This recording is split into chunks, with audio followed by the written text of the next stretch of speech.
Hello! This has been one of the hardest videos I've had to make in a very long time.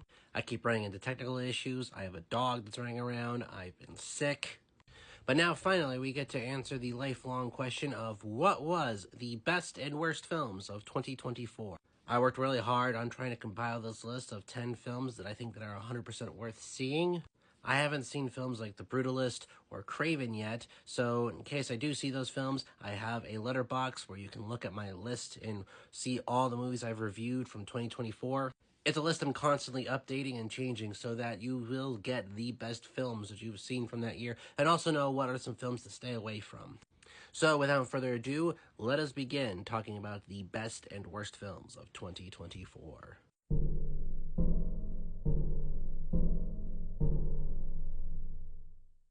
There have been several films that could have been here, including The Crow, Unfrosted, Tarot, Borderlands was really close to making my bottom 10 list. But to me, a worse film than any of those are movies that nobody really asked for or also have no effort put into them. Rebel Moon Part 2 wants to continue on a story that nobody really cares about. It's just Star Wars made dumber. I was told by one person that I didn't understand that it's actually a film that you're supposed to put on in the background rather than actually watch, which to me doesn't make sense. Why would I not want to watch a movie? But if there's anything I've learned from Sucker Punch is that when Zack Snyder tries to do anything original, it's always a disaster.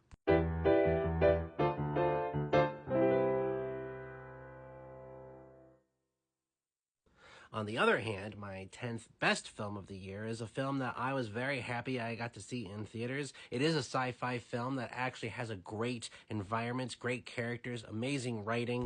Mars Express is one of those films that I feel like more people need to see and appreciate, especially with its use of animation to distinguish between biological and mechanical life. The ending of the film is abrupt but poignant, and it really stayed with me all throughout this time. Technically, this film was a 2023 film because it came out of the Cannes Film Festival then, but I still count it because it came out in 2024 in America. So if you have an opportunity to see Mars Express, I highly recommend it.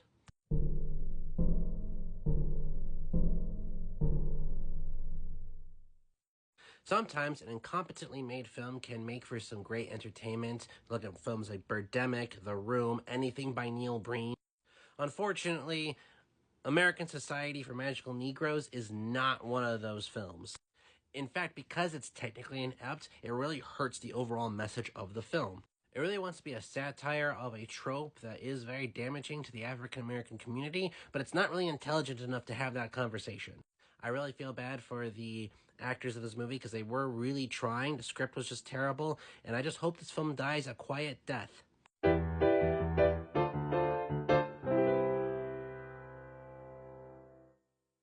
It's amazing what effort can do for your film. A movie like Hundreds of Beavers on the surface looks pretty cheap and easy to make, but on the other hand, it takes a lot of skill to look the way it does, and it adds to the comedy. It is definitely the funniest film of the year, intentionally funniest film of the year, and it has a lot of influence from Tex Avery to Charlie Chaplin to Buster Keaton to the Marx Brothers. I'm glad this film is getting a cult following that it deserves, but if you want to be part of it, highly recommend checking out this film.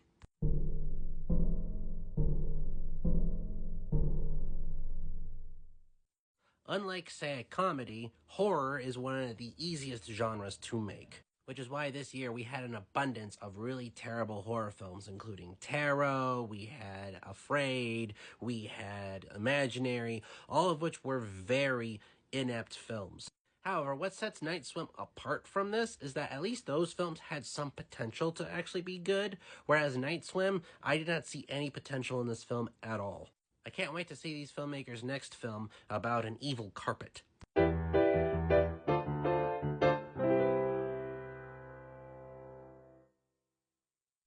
On the other hand, you can take this very easy genre and have a really great message that uses subtlety and is stylistically beautiful.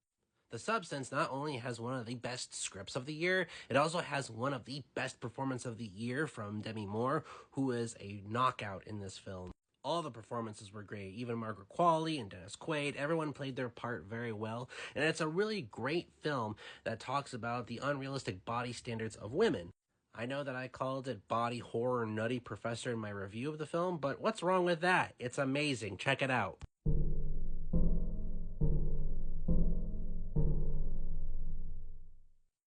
If you're like me, you're probably looking at this title being like, what the hell is Sentinel? This film was actually recommended to me by a friend of mine who I appreciate dearly, and while watching it, I just was like, this is an incomprehensible mess of a movie. It was made by a filmmaker who, as far as I could tell, has never made anything good in his entire career. The special effects were laughable. It's probably one of the worst sci-fi films I've ever seen in my entire life. You can 100% skip this one.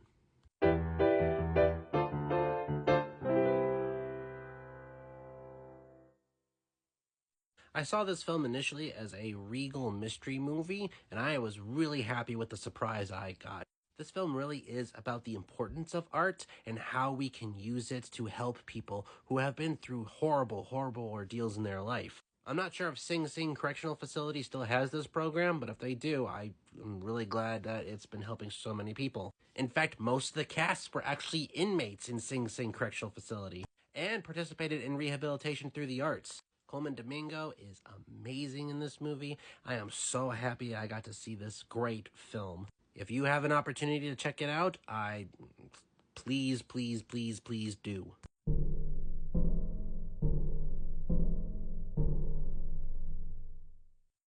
Here's a fun idea. What if we take the great, subtle ideas from The Substance and apply it to a young adult novel?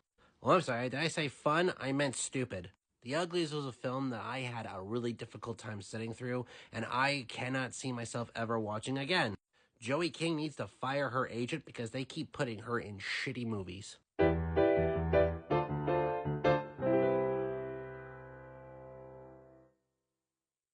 Another great film that I feel like more people need to see. Dee Dee is more of a complicated character study that really resonated with me personally because I basically lived this kid's life. It made me reflect on how I treated people when I was younger. It reflected on how I was in high school. It reflected how I treated my own mother. The performances were outstanding. It was just an emotional tour de force that I was happy to have been a part of. It's a film that makes you happy, makes you sad, makes you laugh, makes you angry. Bottom line, if you have an opportunity to see this film, please check it out.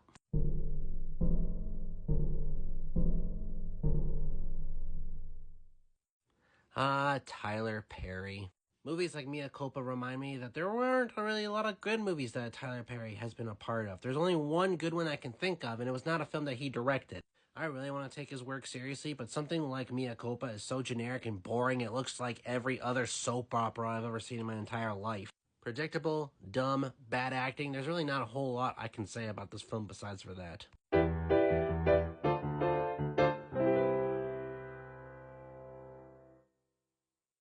Meanwhile, you have Sean Baker making perhaps one of the greatest tragic stories of all time.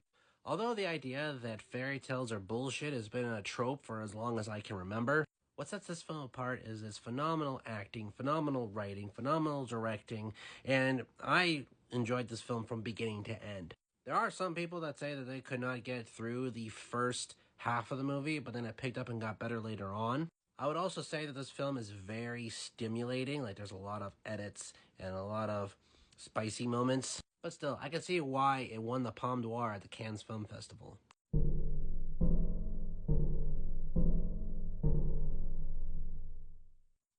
A movie about Sandy Cheeks has potential because she is a very intelligent character. The idea of her not fitting in with her family and having something that a life outside of Bikini Bottom has potential to be really good. And then you add SpongeBob. SpongeBob being annoying is nothing new. However, every time you see him in the show being annoying, it's also a little bit endearing. And in this film, he's not even the main character, and yet he still is obnoxious and really ruins every scene in the movie. Also, the live action scenes in this movie were bullshit.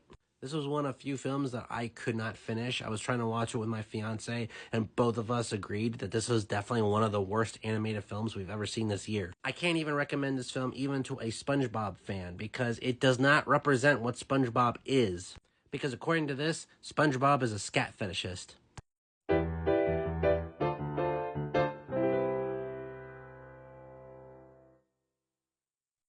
My favorite live action film of the year and my favorite rose glass film of all time.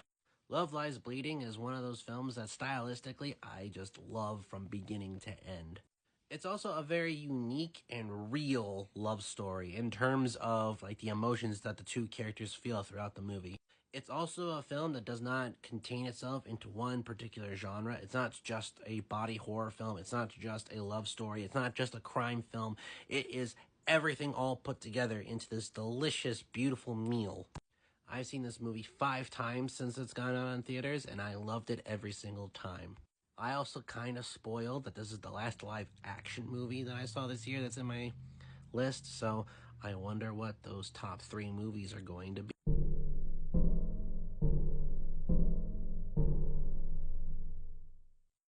But before talking about those top 3, let's start off with like the third worst movie I saw this year. A Jack Black comedy directed by Bobby Fairley. I think it was Bobby.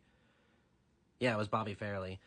And is by far one of the most annoying forced Christmas movies that came out this year. It makes Red One look like Citizen Kane. Dear Santa already struggles with the concept alone, like, wait a minute, so this kid's parents didn't even read his letter before they, sent it out? Do kids even write letters anymore? Isn't there email you can send to Santa? Also, how did the letter get to Satan in the first place? Also, what was the deal of that kid's teeth? They kept falling out in, every scene. But I digress. This movie was dumb, it was not funny, it was not well acted. I cannot see anyone really enjoying this movie.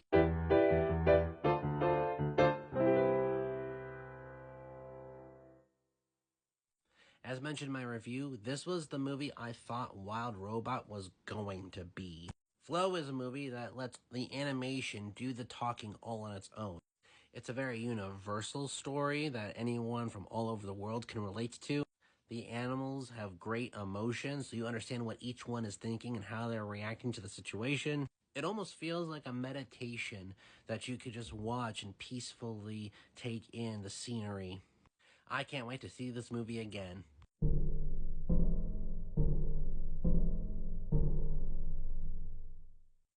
Speaking of movies that don't need a sequel, Beautiful Disaster sequel, Beautiful Wedding, is terrible.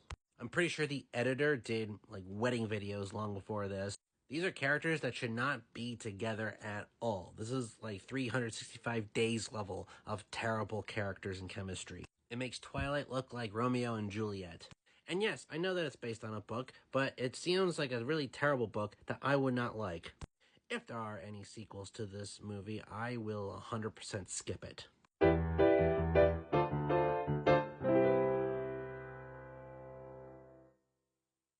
The biggest surprise to me of the year was Look Back. A beautiful film, well animated, well written, and has a personal touch that learning more about the writer of this movie made me appreciate the film's substance even more. If you go into this film blind like I did and then do research afterwards, it's a very rewarding experience.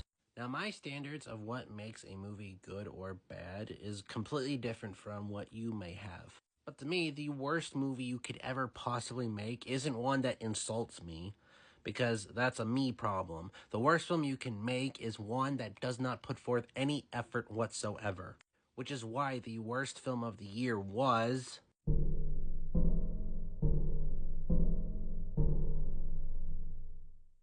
Just because something is in the public domain does not mean you have to make a shitty horror film about it. There is a lot you can do with him, and if you put forth effort, you can make him even more intriguing than what he originally was. So instead of making something that makes sense or has an actual important thing to say, you make a film that has absolutely nothing to say, and with terrible characters, terrible directing, terrible writing, terrible editing, terrible music. This was one of the most incomprehensible slashers I have seen all year. It's very unfortunate because you can make a movie that has emotion and depth. You can make something that is very well executed, that has great characters, that is directed very well, has subtlety, which is why my favorite film of the year is...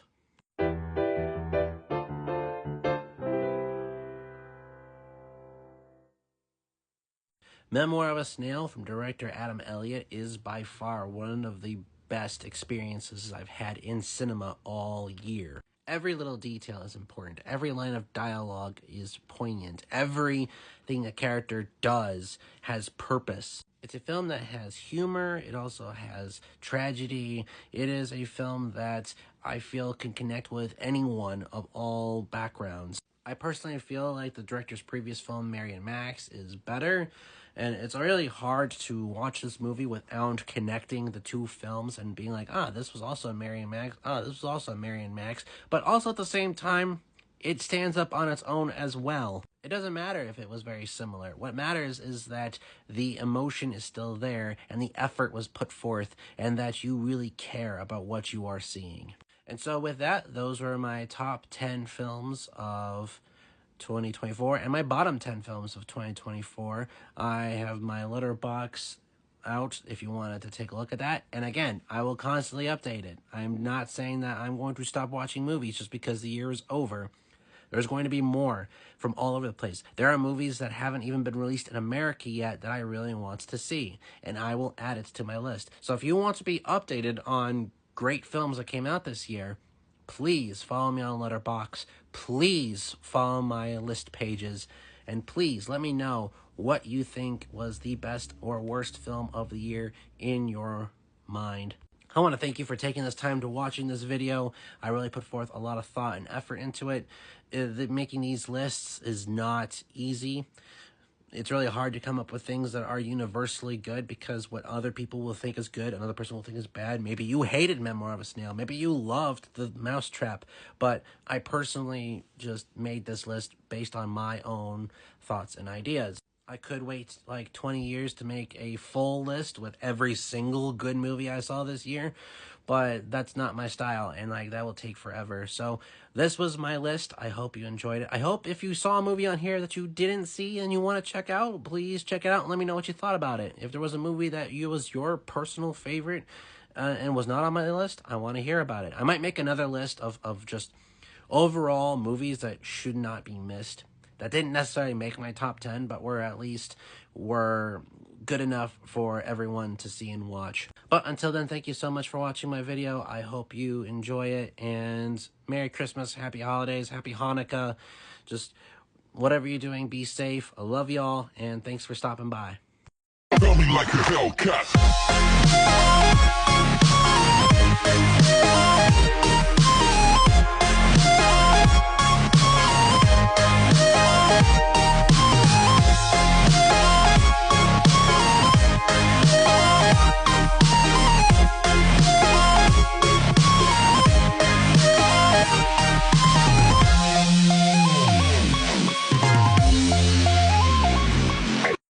As mentioned in my review, Flow was one of those films.